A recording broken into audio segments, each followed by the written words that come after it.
odds are you have psychic abilities. Telepathy, clairvoyance, precognition, and psychometry are a few of the abilities that you are capable of.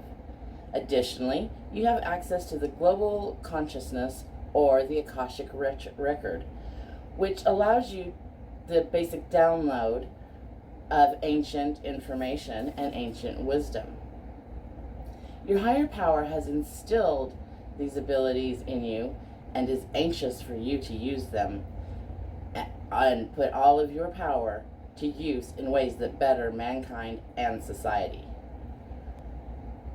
So is it possible? Yes, it's definitely possible, and we're maybe finding out why, because it could be because of crystals within your brain. Many of the most brilliant minds in history have theorized on the power of the human mind and its oneness with all that surrounds you. Science is just now catching up with great thinkers like Tesla, Einstein, Aristotle, giving the scientists of today the technology to prove theories from yesterday, or in some cases over 100 years ago. One relatively new discovery may explain how we have these abilities, and that is the discovery in 1992 of biologically formed magnetite crystals within the human brain. Hi, everyone. Before we continue this discussion too much more, I just want to let you know that this is my opinion, my thoughts and theories. This is not anything that I'm saying. This is definitively how it is, because I don't know everything. I just think I know a few things, and I thought maybe I knew something about this, so I figured I'd talk about it. But some of the things that I have used to make this decision are based on facts, scientific studies, for example, some declassified government documents, and some spiritual studies that I've gone through. I'm one of those people. I've studied a lot on spirituality and very little in science, but science fascinates me despite my lack of knowledge in it. All right, are we good? Cool. All right, let's continue. So I just recently became aware of a discovery in 1992, so 20 years ago, that there are magnetite nanoparticle crystals that are biologically formed in the human brain. Of course, magnetite is magnetic. It's in the name, so you probably already figured that out. But so that got my neurons firing, and I thought, how that seems like it would correlate with a lot of the spiritual and metaphysical beliefs across like a bunch of different religions, and spiritual thoughts and philosophers have all talked about the ability of the human mind for psychic abilities and to reach these higher planes and other realms. So I combined all that information with proven and theories on crystals. I mean, some theories and some things that have been proven theories about crystals. Like I said, I threw in some declassified government documents, some quotes from some of our greatest human minds, and that basically helped me form my thoughts on the subject. So that the idea that every human possesses latent psychic abilities is rooted in various spiritual and metaphysical beliefs around the world. The Vedas, which are Hindu scripts, talk about various forces of extrasensory perception, along with a concept called siddhis, and that is like attainment of a special powers with like continual and regular spiritual practice. The Teos philosophy suggests a level of heightened awareness beyond what is ordinarily possible, and that, so they were kind of alluding to some, and they did allude to some intuitive and transcendent understandings of the universe. Various Buddha texts reference psychic powers attained by mindfulness and meditative practices. And I imagine that they'd have to be kind of consistent meditative practices, I would assume. And then, okay, we've got Hermeticism and Kabbalah, who also have some thoughts on metaphysical. So they both suggest an understanding of the human psyche beyond those of the physical world, suggesting the ability to connect to higher realms. Again, this is with mindfulness and spiritual practice. Meditation is one of the ways that they talk about a lot. And then we have the Christian Bible. I'm not including any of the lost texts at this time. I'm just what is actually in the Bible. And the Christian Bible does talk about some spiritual gifts, like prophetic visions, dreams, and the discernment of spirits. There are a few of them that are named in there. I think there are a total of 7, if I remember correctly. You know, it's all of your, but anyway, it's basically all of your basic heightened spiritual awareness type of stuff that these religions believe in. I mean, they're in their religious texts, and people practice this stuff, and it works. And then we have some scientists, for example, Tesla, who had some interesting theories on spirituality and on crystals. He believed that crystals were able to retain information under pressure, like mechanized pressure. They could create energy, and they were also able to information are two of the things that I didn't delve into that. I probably should have, but I didn't delve into that as deeply as I should have. Okay, but he did believe crystals have the ability, or he did believe that crystals had these abilities.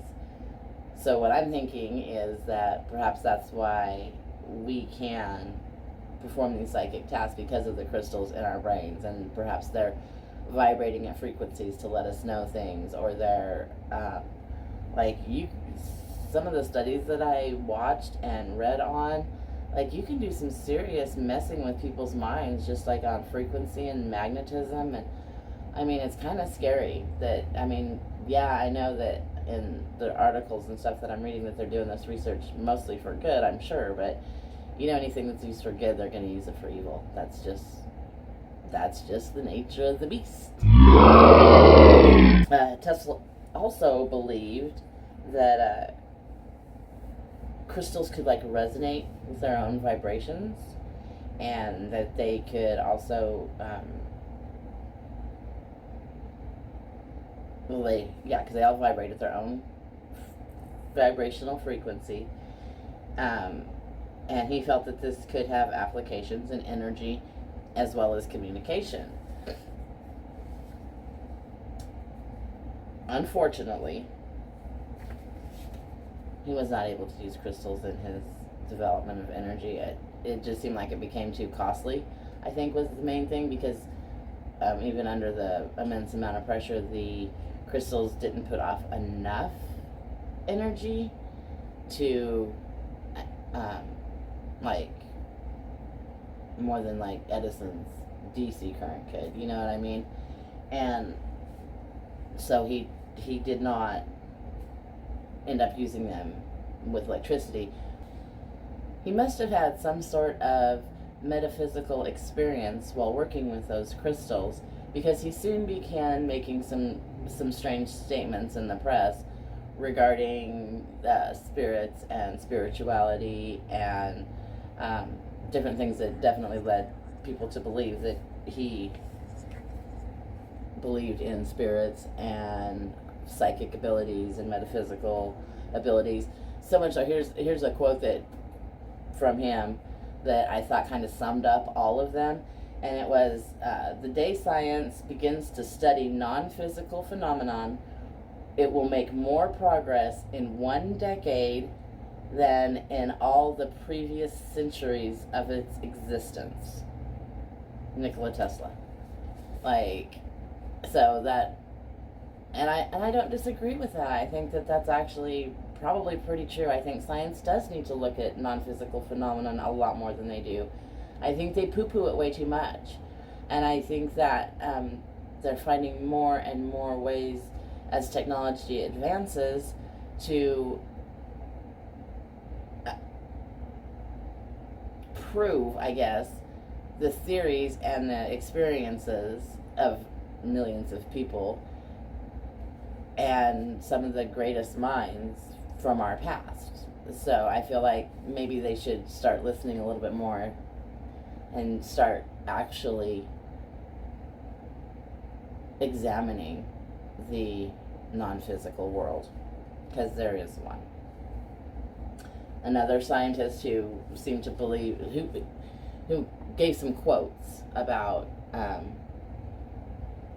the spiritual world, because they couldn't just come out and come up with theories for them, because they would be mocked, they would be ridiculed, they would be called crazy and not taken seriously as scientists if they did that. So mostly it was like quotes in the press and, you know, the occasional thing that they said.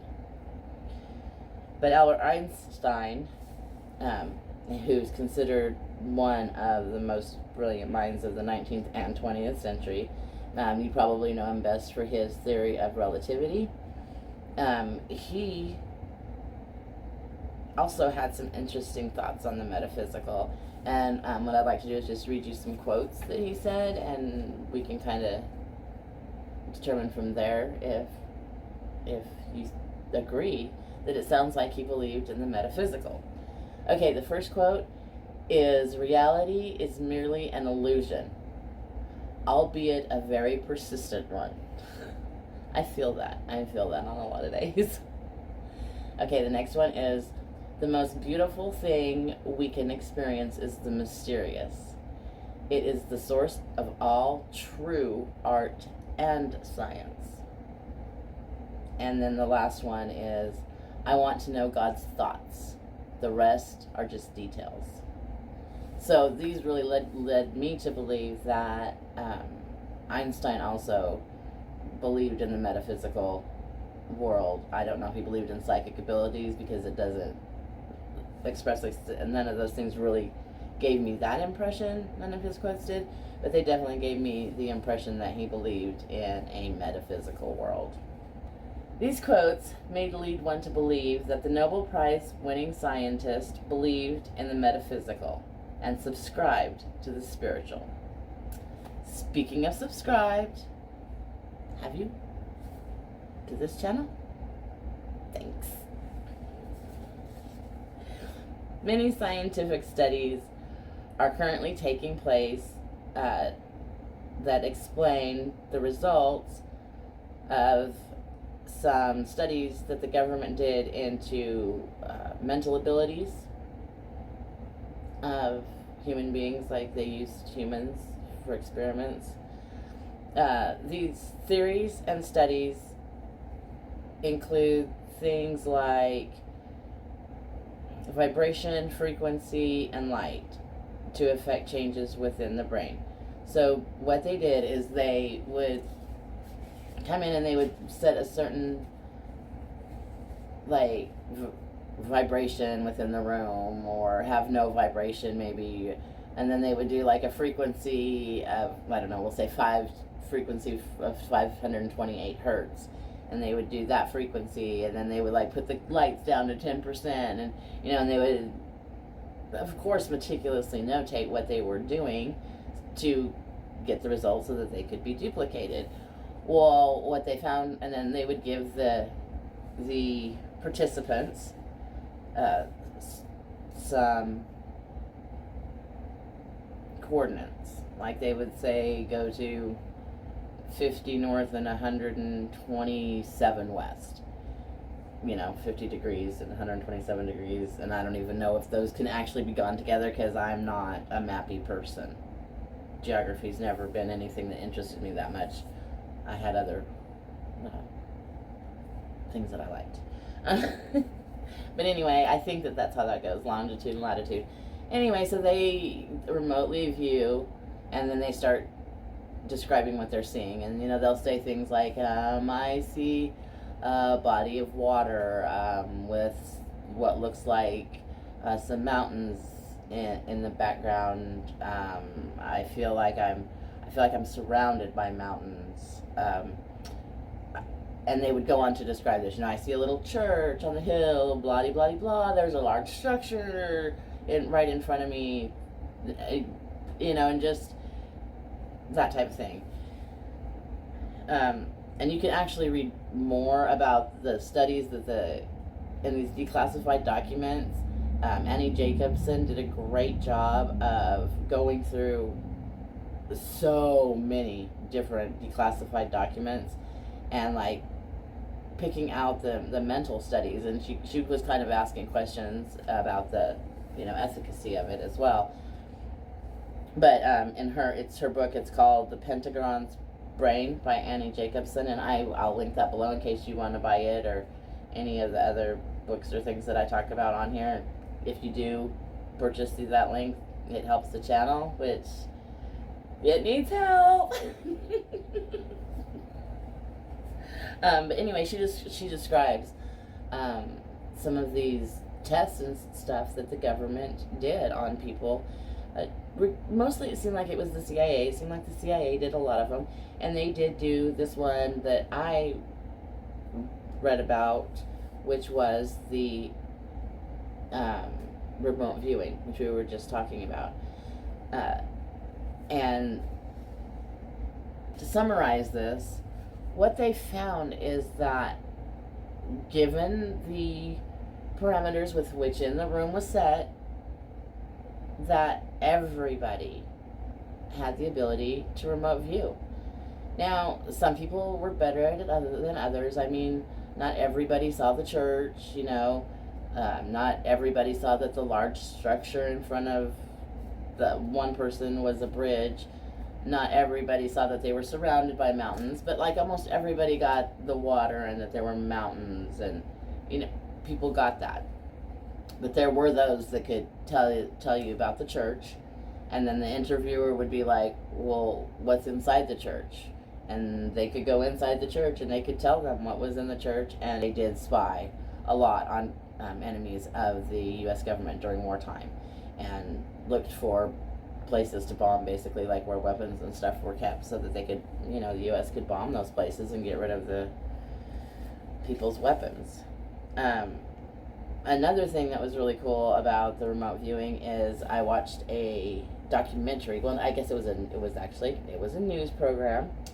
It was 2008, March of 2008 story on CBS Sunday Morning, titled ESP and Espionage, How Psychics Aided the Government.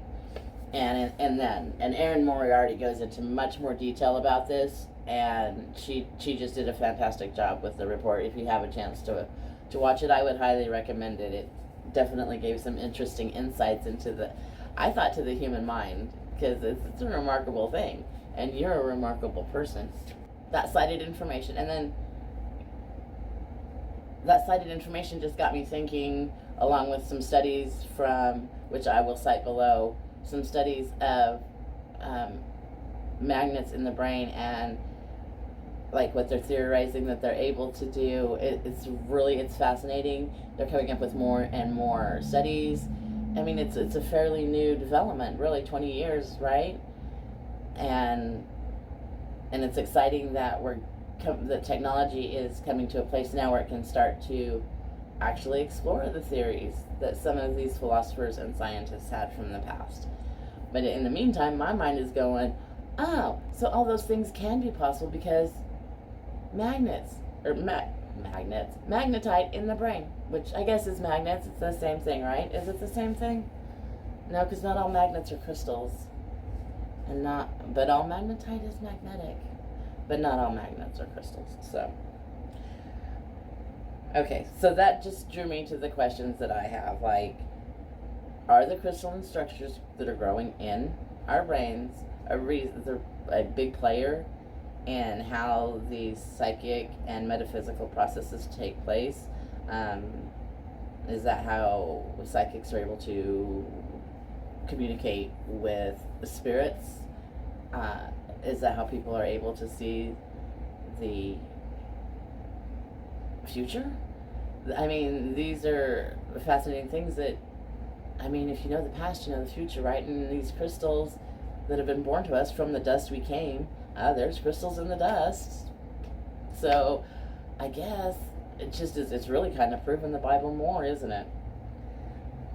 That's one question I have. And the other is, when is science going to stop being so rooted in the physical world? I mean, when? I would love to see more of like what Tesla thought. But beyond what Tesla thought or Einstein thought or I think, I want to know what you think. Drop a line down below. What are your thoughts on this? Have you been keeping up with it? You probably, I mean, I'm sure there's lots of people out there that know more than me, but it's a fascinating area of discovery, and I really would like to discuss it, and maybe together we can figure out, like, what the great thinkers from our past were trying to tell us, and what great thinkers in the present are trying to keep suppressed from us. Okay, well, I appreciate that. Like I said, I've linked all the crap that you're supposed to have down below, and I really appreciate you stopping by and listening, and I know that it's probably torturous if you watch me, but I think I'm getting better, and I appreciate you hanging in there. Give a like, subscribe, share, bells, the note. You know what to do. If you want to do it, please do so. I would love to see you again. So until next time, later.